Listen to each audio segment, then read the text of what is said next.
शुरू करें। सभी पत्रकार बंधुओं को नमस्कार।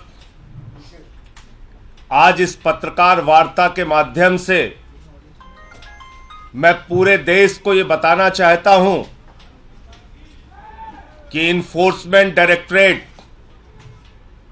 यानी कि ईडी कैसे इन्फोर्सिंग डिक्टेटरशिप बन गया है, कैसे तानाशाही पूर्ण रवैया अपनाए हुए है, इसका एक एक करके आपके सामने आज खुलासा करूंगा। ईडी जो देश की सबसे ताकतवर जांच एजेंसी के रूप में आप सबके सामने प्रस्तुत की जाती है, वो किस तरह से जांच करती है, किस तरह से लोगों को प्रताड़ित करती है, किस तरह से उनके परिवारों को प्रताड़ित करती है। और तो और जिसके कारण आज मैं ये पीसी कर रहा हूं, एक व्यक्ति को कहा गया तेरी बेटी कॉलेज कैसे जाएगी हम देखेंगे। बेटी को धमकी, पत्नी को धमकी, बूढ़े मां बाप को धमकी, मारना पीटना प्रताड़ित करना और उसके बाद जबरन बयान लेना।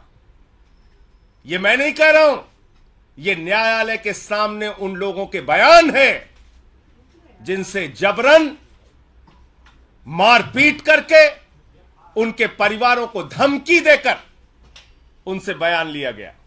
और मैं एक एक करके नाम पढ़ रहा हूं। यह पहला नाम है चंदन रेड्डी का। यह चंदन रेड्डी हाई कोर्ट में पिटीशन करते हैं, माननीय उच्च न्यायालय में याचिका दाखिल करके ये बताते हैं कि ईडी ने इनको मारा, इनको पीटा, इनके परिवार को धमकी दी और कहा जैसा हम कहते हैं वैसा लिख, वरना तेरे परिवार का वो अंजाम करेंगे तू कहीं मुंह दिखाने लायक नहीं रहेगा।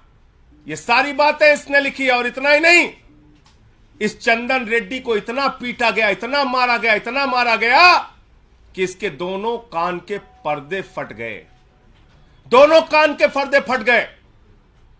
मार मार के, प्रताड़ित करके ईडी का जो हिटलर शाही का गैस चैंबर है, मैं कहूंगा, वहां पर 3rd डिग्री टॉर्चर इस व्यक्ति को देकर जबरन इससे साइन कराया गया।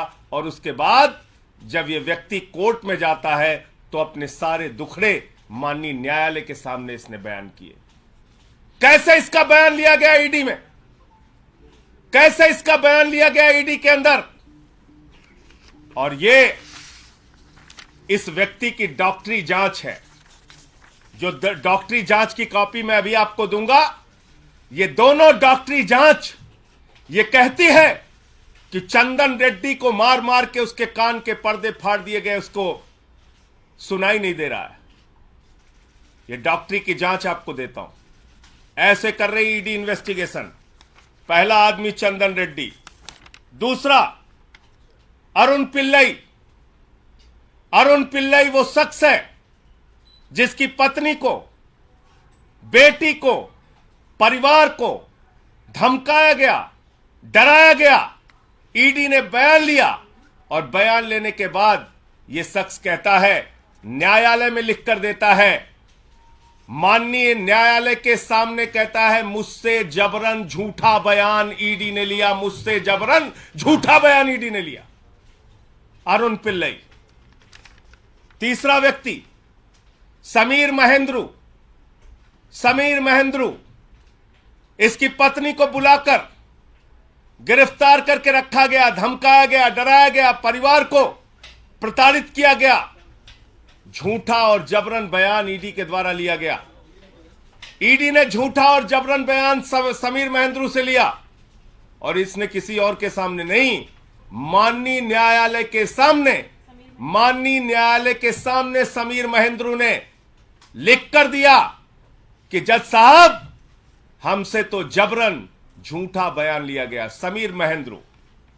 तीसरा नाम चौथा नाम भूषण बेलगावी। भूषण बेलगावी, इस व्यक्ति से भी ईडी ने प्रताड़ित करके झूठा जबरन बयान लिया और इसने किसी और को नहीं, जज साहब को जाके कहा, न्यायाधीश महोदय, माननीय न्यायालय, हमारी रक्षा कीजिए, हमसे ईडी ने झूठा जबरन गलत बयान लिया। पांचवा नाम मनास्वामी प्रभु ने, इससे भी ईडी ने जबरन झूठा जबरदस्ती का बयान लिया और बाद में इसने भी न्यायालय को लिख के दिया, किसी और को नहीं, ध्यान दीजिएगा मेरी बात को, माननीय न्यायालय को लिख कर दिया कि न्यायाधीश महोदय, जज साहब, मुझसे ईडी वालों ने जबरन झूठा जबरदस्ती प्रताड़ित करके बयान लिया। छठवां नाम राघव रेड्डी, ये राघव रेड्डी छठवां नाम। राघव रेड्डी, इसने न्यायालय के सामने जाकर कहा कि न्यायाधीश महोदय, हमको तो दबाव बनाया जा रहा है राजनीतिक नेताओं के नाम लेने के लिए, हम पर दबाव बनाया जा रहा है राजनीतिक नेताओं के नाम लेने के लिए। मैं पूछना चाहता हूं, किसके इशारे पर ईडी काम कर रही है? किसके दबाव पर ईडी काम कर रही है? किसके डायरेक्शन पर ईडी काम कर रही है? क्योंकि एक बहुत चौंकाने वाली बात इनके हाई कोर्ट के पिटीशन में लिखी हुई है चंदन रेड्डी के। क्या कह रहे हैं ये? कह रहे साहब, ईडी के अधिकारियों ने तो मारा पीटा, कान के पर्दे फट गए, वहां कुछ ऐसे भी लोग थे जिन्होंने हमको मारा पीटा, जो ईडी के ऑफिशियल्स भी नहीं थे। ऐसे लोग थे जो ईडी के अधिकारी नहीं थे, उन्होंने भी हमारे साथ मारपीट की। कौन से लोग हैं? किस पार्टी के गुंडे ईडी के दफ्तर में जाके लोगों के साथ मारपीट कर रहे हैं?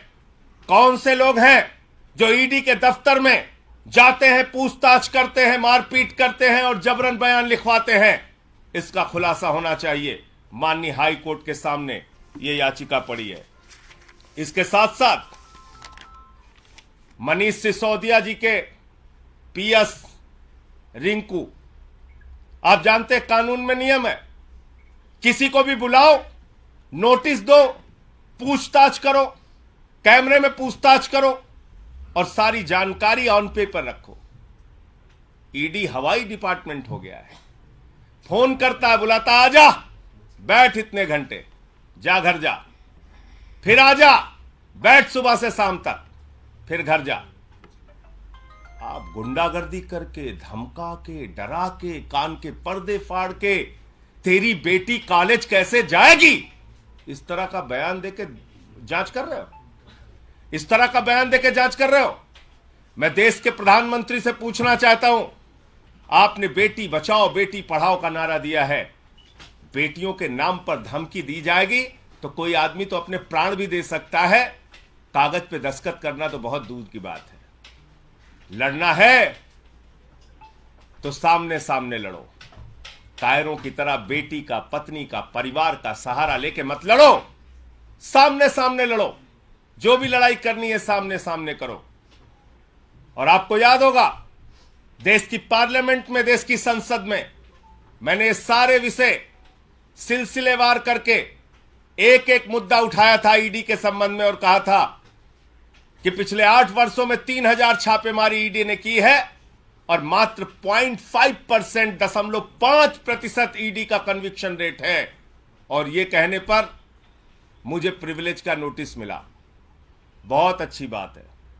देश की संसद में अब मुझे ये सारे मामले उठाने का अवसर मिल गया।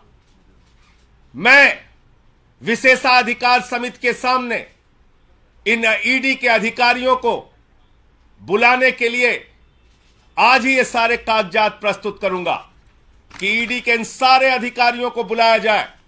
विशेषाधिकार, संसद की विशेषाधिकार समिति के सामने मैंने जो मामला पार्लियामेंट में उठाया था, उन आरोपों को ये सारे कागजात 100%, मैं तो कहूंगा 100% से ज्यादा सिद्ध करते हैं कि ईडी राजनीतिक दबाव में जबरन झूठा मामला बनाती है, सरकारों को बदनाम करती है, सरकारों के ऊपर झूठे आरोप लगाती है।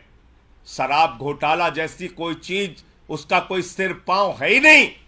जिन लोगों के जबरन बयान लेकर ईडी ने ये सारे मामले बनाए हैं, वो तो न्यायालय के सामने जाकर कह रहे हैं, हुजूर हमें तो मारा जा रहा है, हमारे तो कान के पर्दे फाड़ दिए जा रहे हैं, हमारे परिवार पे दबाव बनाया जा रहा है, हम पे दबाव बनाया जा रहा है और झूठे बयान लिए जा रहे हैं।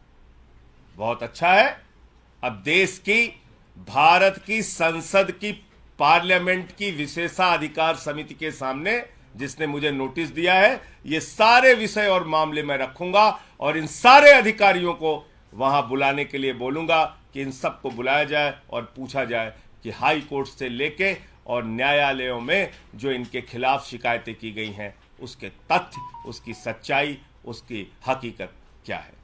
मुझे इतनी बात कहनी थी। आपका कोई मुद्दा हो, कोई बातचीत हो, कोई सवाल हो, जिन लोगों ने पिटीशन लगाई है, क्या वो सभी आरोपी जो है आबकारी नीति से जुड़े हुए हैं या अन्य अन्य मामलों में भी हैं? ये सारे आबकारी नीति के जो बयान लेकर झूठा मामला ईडी खड़ा कर रही है, ये उससे संबंधित है। ये सारे मामले जो आप लोगों को बताया जाता है, घोटाला घोटाला घोटाला, उस घोटाले में कितना गड़बड़ झाला है, ये सारे बयान इस बात को साबित करते हैं।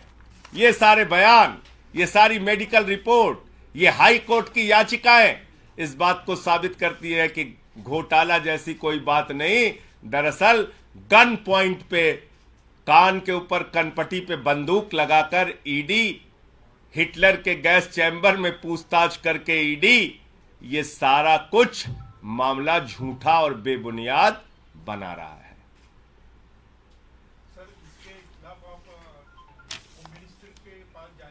मुझे तो खुद विशेषाधिकार समिति का नोटिस ईडी के मामले में ही मिला है ना।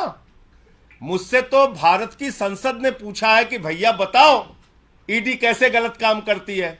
तो ये सारे मामले मैं विशेषाधिकार समिति के सामने रखूंगा, पार्लियामेंट में रखूं। पार्लियामेंट तो सुप्रीम कोर्ट से भी बड़ी है। अब इन अधिकारियों को वहां बुलाया जाए और इनसे पूछा जाए कि कान के पर्दे कैसे फाड़ रहे हैं, कैसे कह रहे हैं कि तेरी बेटी कॉलेज नहीं जाने पाएगी। ये बोल सकता है कोई ईडी का दफ्तर, कोई ऑफिसर, कोई अधिकारी? ईडी के दफ्तर में कैसे बिना नोटिस के किसी को बुलाया जाता है? ईडी के दफ्तर में कैसे ईडी के अधिकारियों के बगैर कोई व्यक्ति पहुंच के मारपीट कर रहा है? ये छोटे आरोप है क्या? और ये हाई कोर्ट की याचिका है और ये डॉक्टरों की मेडिकल रिपोर्ट है चंदन रेड्डी के मामले में। ये सारे कागजात मैं भी आपको उपलब्ध करा दे रहा हूं और किसी का कोई प्रश्न हो तो पूछ सकता है। आपको लगता है कि मनीष सिसोदिया के मामले में भी इस तरीके की हरकतें ईडी कर सकती है जिस तरह का आरोप आप लगा रहे हैं?